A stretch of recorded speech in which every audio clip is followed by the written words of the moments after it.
So guys, without wasting too much of time, let me get started. And thanks to the Naredco team. They have put up a phenomenal panel here. Before we get started, I just wanted to give a small introduction how this platform is something where we are going to aim to not just keep you engaged, but also gather as much knowledge possible for all of us here. So I'm requesting all my fellow panelists to be as open as you guys can be.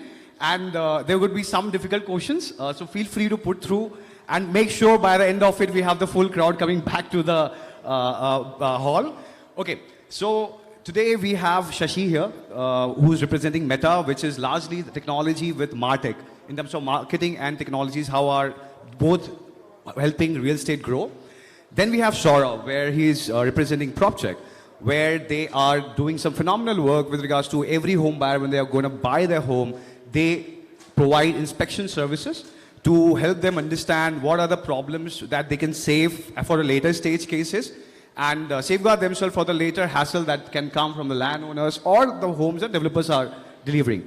We have a very phenomenal entrepreneur in form of Nitin, representing KNest, and some amazing construction tech. So here we are going to be talking about technology and with regards to how construction tech is contributing. And then Sangram, a finance guy, and what is he doing in technology is what we're going to discover. And then we have Mr. Vijaya. I'm going to ask him a lot of questions on behalf of Naredco as a whole community and a few questions on the residential side. And Mr. Srikanth, you have been a market researcher and you represent Phoenix Group.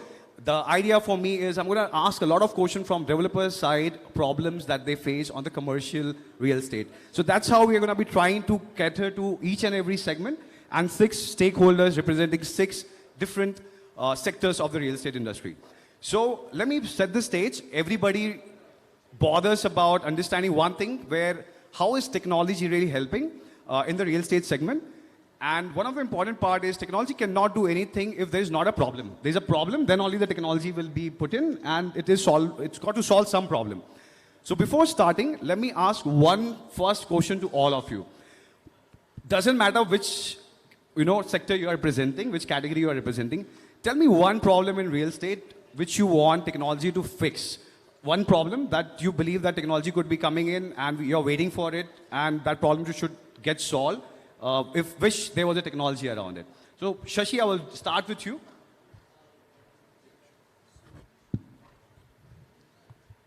Thanks, Govind. When I look at real estate and coming from Meta, we specialize, I would say, in advertising and marketing solutions. What I probably think technology could make a big difference in would be the customer experience. So from just running advertising for customer acquisition to maybe automating a lot of the processes, I think those interventions are on. But how do you build a differentiated experience for a customer using technology? That would be I would say, the most interesting problem to solve. So for example, can I automate intent with WhatsApp? So I don't have any language barrier. So, WhatsApp identifies what language the customer is most comfortable speaking, and he carries a conversation out immediately in that language. And multiple examples like this.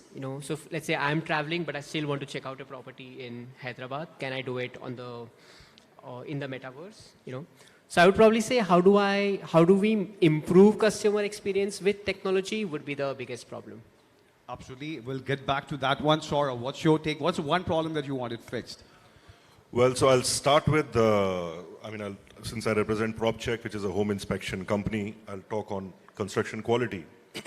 See, in the construction sector, we have cost, time, and quality. These are the 3 primary KPIs. Unfortunately, quality is the only parameter which cannot be quantified. Quality, there is no measurement for quality, because of which it always falls victim. In pursuit of achieving the KPIs, cost and time, since they are measurable, they always win, and quality is always compromised. So we've come up, we've leveraged technology to remove the subjectivity, in the quality aspect by accurate identification of the problem, assigning those issues to the relevant people, tracking and monitoring those issues with the help of technology, and holding the right people accountable so that all those defects, which were a pen and a paper approach all this while for quality, can now be tracked better and monitored better. And at the end of the day, quality can also be done in a more scientific manner and quantified. So that's how we are leveraging technology, to solve this big problem of a poor quality product. Lovely. Nitin, what's your take? Good afternoon, everyone. See, we are into aluminium formwork, and we are seeing two types of challenges. One is the internal challenge of a person, and one is the external challenge. See, we can make the best Range Rover, but the driver who drives has to be taught how to drive it. We can make the best formwork, but the person who's working on it has to be trained very well. And as a country, we have not yet reached that platform where everyone is working at the same standard. Then there is a second challenge, which is our internal challenge. So as a CMD of KNest, what I've been doing is, my only work is to get into R&D, observe new technologies, meet people, see various industries, which can give me an edge in my future life. I cannot always be occupied with my present tense and make it more tenser. So I really think that, we as developers have to make sure that if we have a technology in India, we must leverage that. We must visit factories. We must see everything. Like in Pune, we have Schindler also. And we have many more factories like that. So we must visit the factories. We must see what's the next big thing. Because we cannot leave everything on saying that we have delegated. You can delegate it, first know what it is and then delegate. That's my clear opinion. And one major factor which I've seen is that KNest has become the second largest formwork company in the world. And how many people over here must have even understood and visited that? If my factory would have been in a country like Europe, I'm very sure I would have had more visitors. But Pune is actually a little far, and so it does make a difference. So Nitin has made an appeal for all the developers to visit his factories as well? It's not only the factory, it's also about visiting other factories like lift, technologies, what is the new things coming up. Because if we don't train our mind for the new things, and we don't leverage the technology, otherwise who's guiding us? A consultant is guiding us otherwise. And that's not right. Absolutely. No, totally fair. For us to really embrace technology in the best manner, we got to first witness it, what it can do. And once we have an idea, then only we'll be able to implement it. Sangram, moving on to you. Hi, good afternoon, everybody. So just taking on from what Shashi and Saurabh said, I think if you look back from, say, last 8-10 years, I think technology has come in real estate in India. It has solved just from the customer experience point of view. Earlier it was more like a discovery platform. Now you actually can do much more. You can go and check. But the second part, which is the information asymmetry. When I actually decide to buy a flat or a house, post that, my actually physical thing starts. Yes. And there are lots of, potholes which one buyer has to go through it. So I was thinking with this kind of new technology like blockchain or smart contract or digitizing title, I'm from just wearing my finance cap also, it just makes the investor's life also easy, right? Because if you look at any investment in my real estate investment days, the average turnaround time for a deal was 6 months. And primary 2-3 months used to go in legal due diligence. So if you can address that, I think it not only help the primary sales, but also the rental thing as well. Because if that piece sort out, then there is a high chance of rental yields going up. Because globally, compared to global standards, India rental yields are still abysmally low. So there is that kind of capital which can come in real estate is not coming in today. That is what I think. Yeah. Lovely. Mr. Vijaya. Govind, I think you are also a house owner. What is the problem you are facing at your home? What is the biggest problem you'll be facing at your home? At my home? Yeah. Which you cannot, if you are not aware. That's Two problems. Trust me, as far as I'm concerned, I'm pretty happy. I'm really not facing any. But yeah, the people that I do meet, I believe it is largely that, there's surety around that, what they're getting in terms of the carpet is right or not. What he does with inspection, ki jo quality construction hai wo hua hai ki nahi. I believe these are the two larger things that I have interacted with. So the biggest problem for any developer and a nightmare is leakages in construction industry, which you cannot undo. So you have to actually put all your efforts in the designing stage and implementing stage. It will take sometimes 2 to 3 months to actually identify the source of the leakage. So that is the biggest problem in construction industry, because you will know it after actually it was done. The lines are inside, you don't know the source, and there will be complaints, customer will be after us. So sometimes the leakage will be in the 3rd floor or 4th floor, but the problem was in 1st floor. The affected person is in 1st floor. So they will be after us, saying that you are not actually addressing the problem, you are not rectifying the problem. So that is the biggest problem in construction industry, leakage. As of now, there is no technology available to identify the source of the leakage. So we, as a developer, actually we can only give the best material to the team. It is up to the team and the supervisors who are actually at the execution stage to put all the efforts and see that actually it was executed properly. And also we will also do the leak test stage before handing over. But sometimes they will not surface at that time. Only after the residents started leaving, after 6 to 7 months, we used to get the complaints. So that is the biggest problem. Lovely, sir. I'll be actually getting back to that one and ask a few more questions. Mr. Shrikant. Yeah, thank you. So most of the problems my colleagues have been telling, but I have a specific thing, like when we take up the project, start with the project, during the project, what the problem is supply chain management, where technology is in place, but still we need to do work a lot, because it's the connectivity between end-to-end connectivity, that is what we look at. So one supply chain, if stops anywhere in the smallest thing, because now we're talking about a technology-driven industry, technology-driven world. In such case, these kind of things plays a predominantly major role. That apart, the second thing, the same technology-wise, there should be continuous process in, like something like R&D, knowing the nitty-gritty, like sir said, like leakage is the biggest thing, similar things. But having said that, probably in the next question, which I thought I'll cover, if you with the permission, I'll tell you, that we have a technology where we are making steel structures. We have a accuracy close to 80% to identify such problems. I would not say 100% because sir has already said that kind of problems are existing. In our projects, we have minimized because of the technology. I would say show it as just trying to, it's an opportunity than a problem. So these two major things, which the question, to answer your question, two major things is supply chain management. Second thing is the R&D in the innovations, what I've been trying to put up in the technology. Lovely, sir. So to everybody, we have understood the series of problems the real estate is facing and where technological intervention could be solving those. Now let me get to the solution part of it. What are we doing? What can we do better? Mr. Shrikant, I'll start with you. You have developed 40 million square feet of real estate so far. I'm going to put this question from the commercial use case.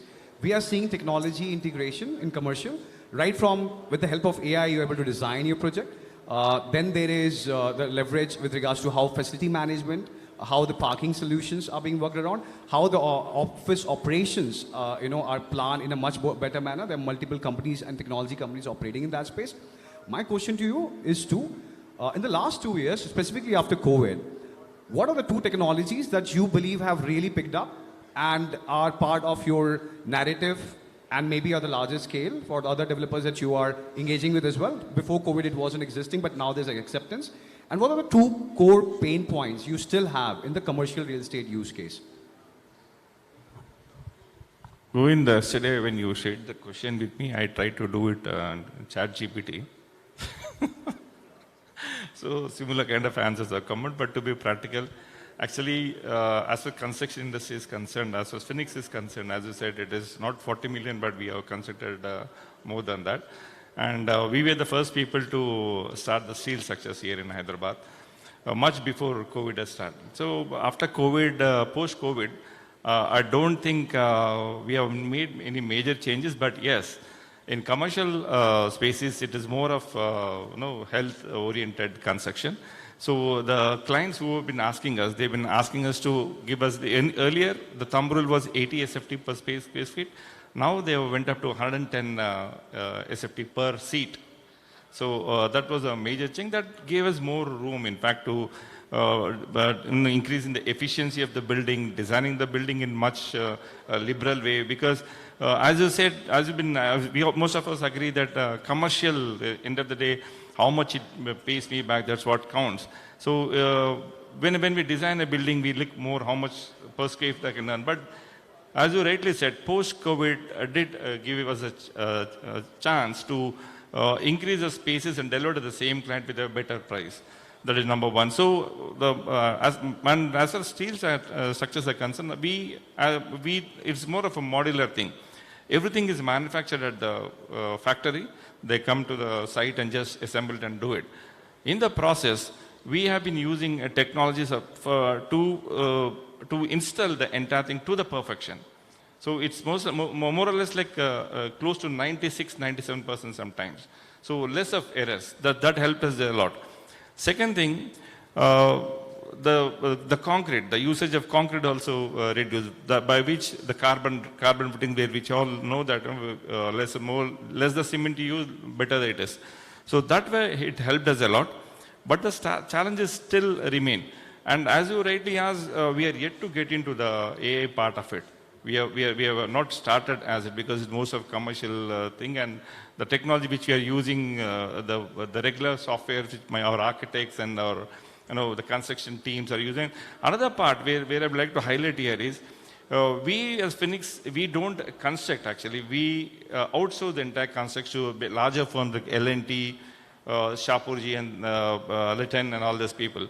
And we have an PMC with us, Turner, most of you people, look, international property consultant who constructed Burj Khalifa and Sardar Vallabhbhai Patel statue and many, many more. So we have these people on board with has a PMC. So those people, we learn from them how the best practices, how a building can be done. With it's bit when we talk about steel structure, it's little bit of more, close to 15% more to the regular project, but still, the duration, we are saving close to, for example, I'll give you a stone's throw away from here, we have constructed 4 million SFT in a record time of 14 months. Another building which I'm constructing, it's almost over, that was within 9 months. 9 months back, when a few of my colleagues came to my office, they said the open land and the excavation was done. Now around 4 million SFT is completed. So such is the beauty and the using of technology. So these are yes, problems are still remain. Like as I said, I have a problem with supply chain management. And another major thing is the regulatory. Regulatory part also, even though earlier sessions, the minister said 21 days and all, I would like to address through Naredco that the environment council still remains. Unless until you get the environment certificate, you can't get the other permissions. Environment council, EC is must.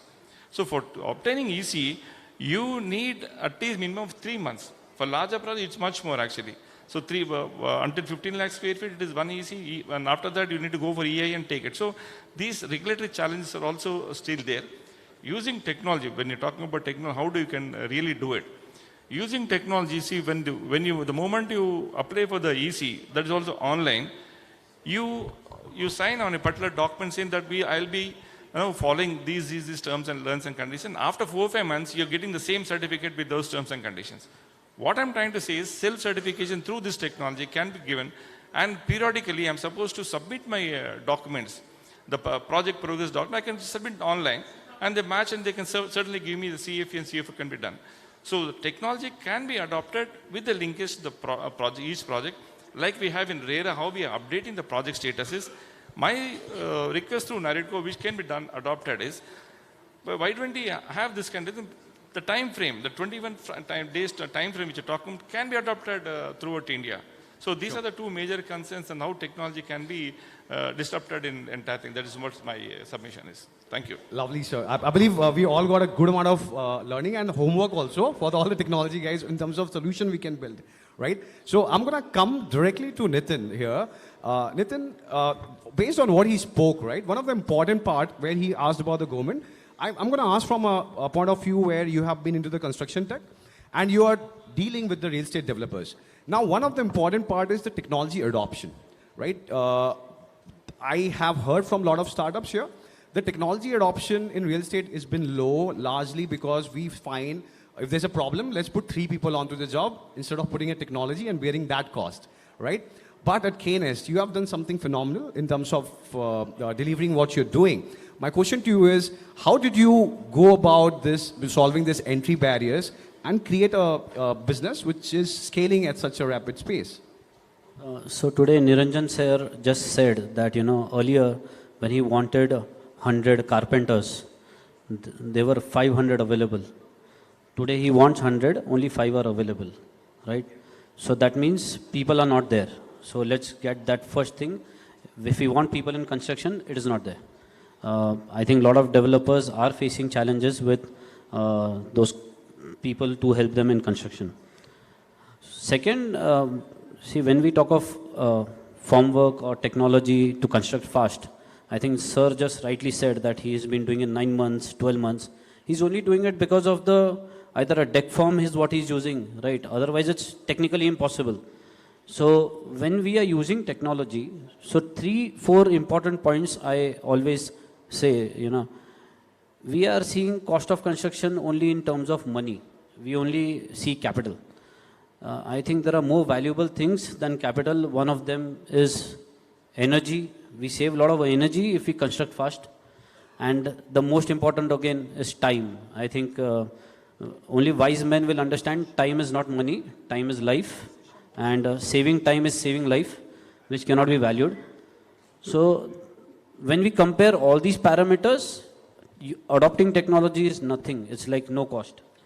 But if you want to compare it cost versus cost also, still I'll tell you, by just completing a little ahead of time, you can save a lot of interest. That interest cost is like we don't realize. It's like getting the site delayed by 1 month can be as good as going to the site and burning 1 lakh rupee every day. But we are not doing that physically, but we are actually going through that system. We don't realize. I think sir has been constructing very fast, so he knows that.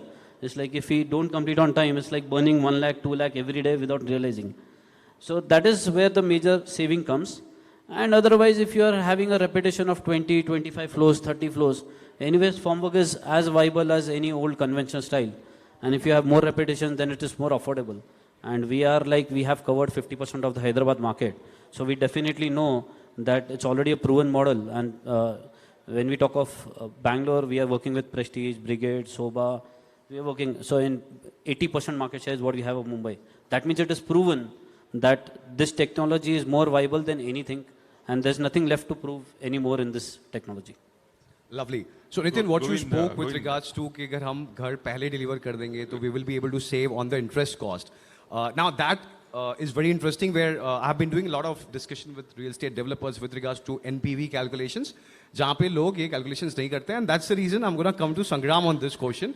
The problem that you are solving is somewhere related to this, right? Where I believe यहाँ पे everybody, for them, though they will not admit, I will also not admit, but our biggest allegiance is with Microsoft Excel sheet, right? And you are actually fighting against it.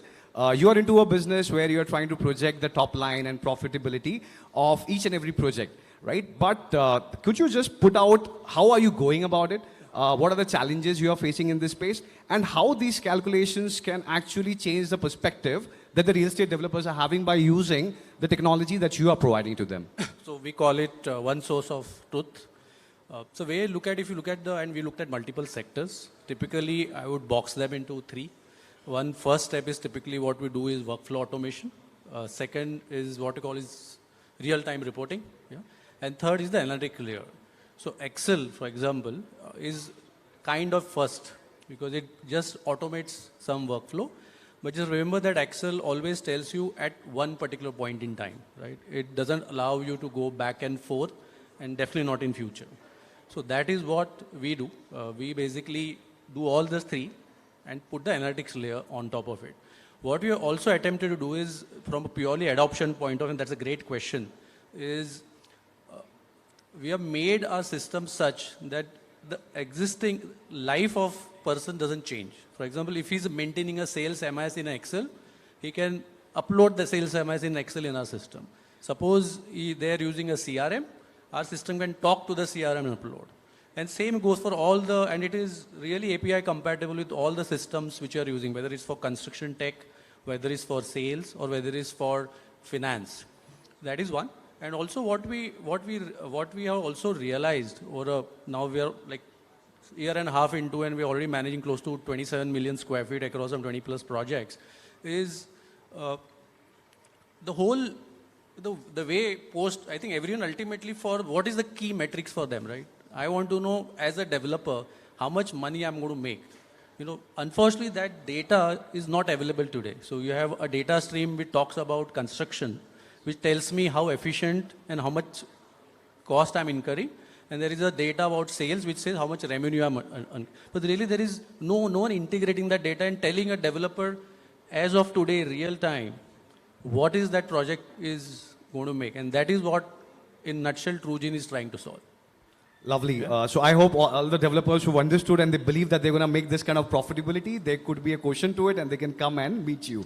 Okay. So I'm directly going to shift to Saurav from here. You are operating into home inspection space. And one of the very interesting part about your business model is you are B2B and B2C both, right? Could you just take us through this journey that, you know, how are you going about this B2B market? What is the solution you're providing to the real estate developer? And from the B2C point of view, how are you creating this whole awareness around this category? Because we just go to the developers and we buy home. But you are saying, hey, you got to come in between and let me make some things happen for you so that you don't make a wrong decision. This is a category which is very heavy in Western side, but in India, there is no awareness. How are you going about it? Right, Govind. So I'll start with giving a very interesting statistics, especially to all the developer friends sitting here in this hall. In the United States, with a population of less than 1/4 of India, there are more than 50,000 licensed home inspectors and 5,000 home inspection companies. So that's how evolved the market is there in the West. Unfortunately, in India, we have just started. There is absolutely no awareness of home inspection. In fact, in the US, it's even a regulated industry. Now, to answer your question on B2C and B2B offerings, what are we offering to our customers? In B2C, we have primarily 4 use cases. First, if the customer is about to get the delivery of his property from the builder, before accepting the possession from the builder, he engages prop check. We conduct a thorough inspection and give a list of all the defects.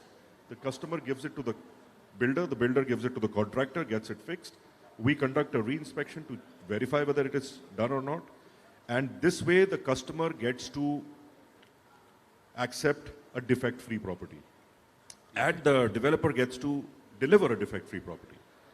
Now, the other 3 use cases could be, you could be a customer buying a property from the secondary market also. Before closing the transaction, get this inspection done, you know, get to know the actual condition of the property. Or you could be a landlord or a tenant. You know, before committing yourself to the property, get a home inspection done. And finally, you know, you may be somebody trying to get his interior work done, you know, to check the quality of work of the contractor, get a home inspection done. This is the B2C side of the business. On the B2B, we are working with developers, all the big names in the industry, like Mr. Venkaiah Naidu had just said. You don't build a brand simply by advertising. You build a brand by delivering quality stuff, and that is going to stay with you. Absolutely. And that is exactly what the developer community has understood, has adopted. They have started calling us. Rather than doing this inspection for my customer, you do it for me. Pre-delivery inspections, give me the report, I will get it fixed. And then I need a certificate. You know, so we issue certificates to developer community for every individual unit that we inspect. And this way, their brand value also gets enhanced. Super. Now, super. So I was going to come to that, and he clapped it, which is visibly there. That first, when you started, it looked like, okay, are the developers facing any kind of a threat? But then when you went about talking about the B2B use case and how the delivery is important, the quality is important, and you guys are coming in, it solves my query in my head. So thanks I a tell you ton. what, all the developers, they have the right intent to deliver a good quality. No developer would say, I don't want to deliver a good quality stuff, right? They have the intent. It is just that, the dependency on workmanship, which is multiple contractors, subcontractors, petty contractors working on the same site, consistency is almost impossible to achieve. And that's where companies like PropCheck play a very big role in ensuring the delivery of a defect-free world-class product, which we can do, right? So, yeah. Lovely. So we move to Shashi. Shashi, you're representing Meta. And in the last conversation in Bombay at Naredco event, Ruchi was there, who mentioned that real estate as a community is contributing to 12% to the revenue of Meta. Now, that's not a small amount. And let me tell you, to all the sectors, but we are a very lead-obsessed industry. For us, Meta or Google, everything comes back to how many leads you can deliver. Now, my question to you is, since you have been there serving real estate sector as well, I wanted to understand from you, what are the unique solutions that you believe and you want to tell here that Meta has built, which real estate as a sector can leverage, where you believe that currently the awareness is not that high, and via this forum, if you could put some light on those initiatives which we can harness, with which we can harness the true power of Meta. Thanks, Govind. So real estate is not just one of our largest verticals, but it's also one of our fastest growing verticals. So the adoption of Meta solutions is very high.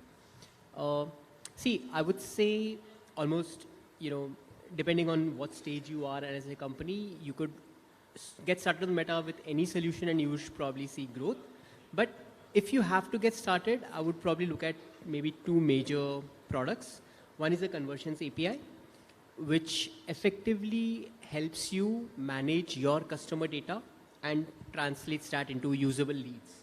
So it helps better data management, also better customer identification, and makes your marketing funnel much more efficient. So that's one of our, I would say, a product built for real estate, and we've seen developers and aggregators start to adopt it. Adoption is, I would not say, still sky high. But anyone who's adopted it has never gone back. They've only kept on doing deeper and deeper integrations. Again, the other product I would probably recommend would be WhatsApp, and not just WhatsApp as a platform. Within WhatsApp, you can build a lot of tech to ensure that your customers can interact with you. There's a lot of customer discovery, customer retention, customer queries, and customer services that you can build. So in fact, the most interesting product today we would have would be a lead optimization with WhatsApp. So you can get customers onto WhatsApp, and then you can qualify the lead, and then you can continue to have a conversation with the customer and complete the customer journey on WhatsApp itself. And that's a product I would say is going to take off in the next 6 months or so. And we hope that all the developers could start using it start adopting it and experimenting on it, and hopefully scale it up very quickly. So when Shashi was putting in a product called CAPI, a conversion API, largely what it basically means, when the leads are generated, the Google and Facebook do not get a feedback how the quality of the lead was. But with this solution, they are now getting a feedback, because real estate is online, going to offline. So offline side, the technology can intervene and give feedback to Facebook here and get an integration and understanding that these are the quality people, let's target them. So Shashi, just to extend a little bit on that, I added. Now I'm going to come to Mr. Vijaya. Sir, आपसे जो मेरा question है वो ऐसा है कि I talk to a lot of real estate prop tech companies, and जितनी भी startup companies in sustainability space or green tech space, they have a very unique problem. They told me, and even the developers told me, that all the sustainability technology integrations in green tech are coming with a certain cost loading factor. Right now, this cost, whom should we load upon? Should we bear the cost and then give the solution? Or should we pass on to the cost to the customers, because eventually in the long run they're going to save on the maintenance charges? What, as a Naredco, as a body, because sustainability goals also has to be achieved as per the government mandates, what are the initiatives you are taking to make sure that developers are adopting more and more sustainable solution? There's a premium developer, let's say Niranjan sir is there, he can accommodate it in his premiums. But there are a lot of developers who are playing with a thin margin. How do you make sure that this implementation happens at a larger scale? It is a myth that going for green building certification is costly than the normal building. The only thing it makes a big difference was if you are not able to actually identify or conceptualize the problem. From the day of your planning, if you want to go for certification, as on today, the cost difference is negligible. Because earlier actually when green building certification was introduced in India, there is shortage of green building materials. So now IGBC also introduced a Green Pro, which certifies about 4,000 products. So if you plan during the conceptual stage, all your designs, so there is no cost overrun. There is no additional cost. In fact, sometimes you may end up saving if you plan efficiently and effectively. Because this is not new to us. All these practices, whatever we are implementing in green building certification, were there actually since ages back in India. In the actually run-up for development, we forgot all those simple concepts like cross ventilation, daylight factor, all these factors. They're all there. If you see all our old buildings, you have the ventilator at the ceiling, which will actually take out all the heat outside. But because of air conditioners, because we don't want to air condition, air will go out and our power cost will go up. We closed all the rooms and started using the air conditioners. And the air conditioners initially when they were introduced, window air conditioners, there is a possibility of fresh air coming in. But with the split air conditioners, I don't know how many people know that. When the split air conditioner, there is no fresh air in the room. It will only cool the air that is inside. So if you are staying in a room night 8 hours, you are actually breathing in what is the air actually you breathe out. There is no fresh air. So the cost is minimal, and of late actually if you see another interesting factor in green building certification in India is not mandatory. Voluntarily, all the developers are coming forward because it makes a business sense also to get certification. So even type 2 cities also, so many small developers constructing 10 apartments, 20 apartments also, they want to go for certification. They're going for certification. It was so simple now. And you're seeing customer traction, sir, because you are green certified. Is there a different uplift that you see because of that? Definitely. Definitely there is a difference. And the customers, if you actually educate them properly, they are willing to buy a certified building, even for commercial or residential also, compared to normal building. So, because there are some definitive advantages. But the only thing is the government has to do is to incentivize both the developer and also the end user for some incentives to go for certification. Lovely. So the next I will come to you, Nitin. I wanted to understand from you. You are using aluminum and steel, right? Both have a recyclable quotient into it. My narrative to you is in terms of construction technology, the solution that you are providing, and sustainability when we are talking. There's a carbon emission as a quotient, as an element. There's water conservation. There's air quality. All these things are coming in. In the solution that you are working towards or you're going to be moving towards, how are you addressing these elements are being imbibed into the narrative that you are putting out with KNest? So in construction, there are very interesting products which have come. When we're talking of sustainability, I think having a plastic bottle over here should not be any more a part of this. With Haribabu sir, request no more plastic bottles in Naredco in the future, because that is very important for us. I had attended a conference in Singapore where the AC temperatures were regulated at 24-25 degree and no coats were allowed. So again, that's we have to live that. It has to be, sustainability has to be part of small things also. When we talk of aluminium is coming from bauxite. It's a highly polluting thing. What we are doing is that we are getting into a remelting sort of thing to reuse the scrap which is available, remelt it and resell it. Now what happens is it's not a smelter which is doing that. and so the pollution drops tremendously.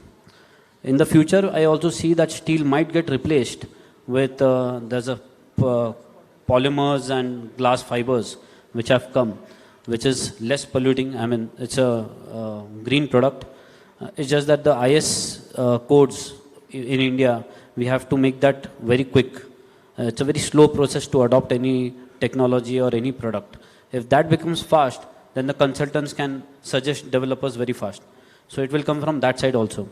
And in aluminium formwork, the best thing is we have replaced ply, which was like cutting the trees off directly. And till date, we have been able to save 1 million trees minimum. And we continue to go on that path. And with right construction, you don't need river sand. I think Badiga sir is not using river sand at all. Manufactured soil, right? So they're using that. So there are a lot of more product lines which are replacing the natural resources and wasting the natural resources. So this is the way the country should be looking forward for. Thank you so much. Super. So one of the important part that that came out is also that I wanted to put a light upon is the future talk around digital transformation. One of the important challenges that each and every developer is going to face in their companies is the moment they go about digital transformation as a narrative, putting technologies through, in your whole cycle there will be more than 100 technologies that you'll have to put in to automate most of your functions. And what happens there is this technology 1 will not talk to technology 2. Because of that, there will be a lot of manual intervention. So my question comes to Sangram here. Somewhere for your solution to do good, you're sitting between all these technologies. All these inputs will be needed for you to give a right projection around and profitability around a particular project. How are you solving this challenge? And do you foresee it? And keeping that in mind, what are the future technologies you are excited about that you believe could be empowering you or making you more powerful to project and give this real data to the developers in the right manner? On the lighter side, whatever we spoke can be integrated into our system. But as you rightly said, it's a small step. But good thing about technology is, as we keep on progressing, the cross connection between technology becoming more and more easier. Like in my banking days, when we used to use IT system, one small change used to be a 1-year project. Now through API and the advanced, literally any system can talk to another. And you can collaborate. Yeah. But really the future which we are excited about, which we discussed briefly just before, is this whole drone, automatic, and what he is doing, the sensor. I think once that starts happening, but ultimately, what are we trying to do here, right? I always thought that ultimately if you can control the cost, whether it's any business, right? So ultimately our technology is helping developers to optimize cost. In a way, we want to underwrite the cost. That can only happen if we kind of integrate what is available, right? So that is what we are trying to do. Ultimately, but as new technology comes in, I think right now, as we discussed earlier as well, are capable to talk to any technology which is currently available, but we have to be future ready. But what I'm really excited about is all this drone, sensor-based, 3D rendering, digital twins. Ultimately, that is what is going to make, our life and everyone's life easy. Yeah. Sure. Though we are running short of time, he spoke about digital twins. I'm going to come to you on this one. Digital twin as a narrative is something that you are also leveraging. My question to you is pretty simple, that digital twins is helping the BIM models as well to solve the solution and to solve the problem where the construction worker can leverage AR technology and see ki kahan pe kya cheez lagni hai, and with very millimeter precisions as well. Do you see these technologies shaping up, being adopted faster, and your own narrative? Do you believe that this is one area where you will venture in the future? Absolutely. So as we speak, we have in fact partnered with a Hyderabad-based company, BIM company called Architude, and with an intention of developing a product where all the defects that we find out can be very accurately embedded into the BIM model, so that the developer can very instantly get a much better understanding of the issue and a very more accurate understanding of the issue and better fixing of the issue. So yes, we are already on the way to do this. Super. So with that, I'm going to come to you, Shashi, quickly. We are talking about AR as a technology. I'm going to come back to VR and Metaverse. There's a very important question when you said customer experience at the start is a problem. Metaverse or globally has been adopted to a certain extent, but India use case in real estate, a lot of people are leveraging Metaverse to showcase their project to the customers. You guys are invested very much in Metaverse space, and with the help of Quest and Apple Vision Pro coming in, do you see the new millennial audience which is going to come? Their behavioral patterns are going to change where they will actually engage a lot more on the virtual spaces to see the properties and then maybe come to physical, much lesser. Instead of going to 15 projects, they will go to 5 projects. Rest of them, all the scrutiny will happen in the Metaverse and via the VR technologies? Absolutely. I think as comfort with the Metaverse increases, as more projects get built on the Metaverse, I would say adoption is going to skyrocket.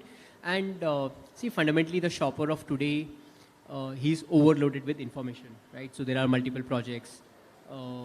There are, maybe 10 projects in one locality itself. How do I make a choice? And am I going to visit every location, talk to every salesperson there? Do I have the time, in my busy life? Or am I just going to use a device and, look at everything? And that not just only helps me as a customer, but it also, again, coming back to my original point, it also helps the customer experience. So when I know a developer has invested in a forward-thinking technology, there is automatically a halo in my mind that this developer is already ahead of the curve. So the property that I am going to not just see in the Metaverse, but probably going to buy in the future is probably also going to be ahead in the curve. So I would say there is a direct gain, plus there is also a subtle gain in terms of brand building on the Metaverse. Lovely. So I'm running out of time. I'm going to shoot my question straight at Mr. Shrikant. You have been a market researcher. How much of an importance that the location, data intelligence, and the data play for all the developers to plan their projects in advance and know what is the kind of supply demand coming accordingly, plan their ticket sizes accordingly. So what has been your take? What's the future in this space? Actually, as you rightly said, information is knowledge and knowledge is power. As simple as that. So nowadays, everyone knows how important the information, especially market intelligence, that's what we call in market research. So market intelligence is very, very important. To put in practice in our own organization, it helped while taking this kind of information in the market, we practically saw a lot of good practices that helped us in reducing our steel consumption from the steel structures we are using. Earlier it was 9 kgs per kg for the unit square feet, and now it has reduced to 7. And the slab size also, because of good practice we observed with the information what we gathered, we are reduced from 11 days to 7 days. Now further we are trying to do it to 4 days. So it is information, this particular information which are doing through this research and all, that will help you in cracking the code. Where exactly you're supposed to concentrate, what kind of information do you require in the market, how do you place yourself, your placement basically, as you rightly said. For us, the placement is very important. Nowadays, all the developers here, they're not competing with each other. All of us are complementing each other. That is very important. Be it the suppliers, be it the developers, whoever it is. And the entire industry is such. Unlike any other industry, this industry is a fantastic industry. So what I'm trying to say is, managing information, placing it, using it properly, taking best use of it, and make it others also throughout the organization practice it. That is very, very crucial for us. That's how we take it as that's how I brought in my market research experience into my industry. Superb. And to close this today's session, Mr. Vijaya, if you could tell, for the residential real estate, which is one technology which you have come across where you believe that there has to be a larger adoption because solving a major problem for you or for the fraternity, and which why at this stage you'll want to create a little awareness about so that more and more people adopt it. Which has been your favorite?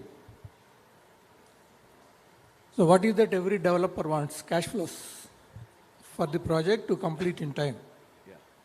So if we need to have cash flows, sales is very important. So we are struggling to generate leads, and then the next step is to identify whether it is a qualified lead or not. So online sales are for residential, layouts or apartments or villas is the biggest technology that is very useful for so many developers, because in the beginning stage, a buyer doesn't need to actually physically see he can only verify the location. He don't need to physically come there and see it during construction stage. There is nothing. Yeah. What is that he can evaluate? He has to actually evaluate whether the location is feasible to him, whether the budget is feasible to him. You don't need to come all the way, say, from Delhi. If you want to buy here, you don't need to come and physically see the location. So if you're able to actually showcase your project online, allow the sales online, so that is the biggest advantage for the developer, because the selling cycle also will reduce a lot. I think most of you are aware, in Amravati, one project online, you don't believe, they were able to sell 1,260 apartments with the 10% payment within 4 hours. Wow. 1,260 apartments and by government. Super. So they created a history because they were able to actually showcase everything. They were able to promote it properly, and government gave that confidence. So there are buyers. If you're able to actually showcase that properly, and they were able to select the apartment online, and then they have to pay advance. So within 4 hours, 1,260 apartments were sold online. So I think all the developers need to actually follow the practice of actually going into selling online, which will save a lot of time and effort for all the developers, and also will improve the cash flows. Absolutely, and I've already become your fan because we started with this panel with a problem statement, and you are now talking about how technology is enabling the sales and the cash flows as well. There couldn't have been a better closure to this panel. Thanks a lot for being so candid, and I hope to all the audiences, in whatever limited time that we had, we could give you a few things that you can take back home around technology and its adoption. Thanks a lot, everybody.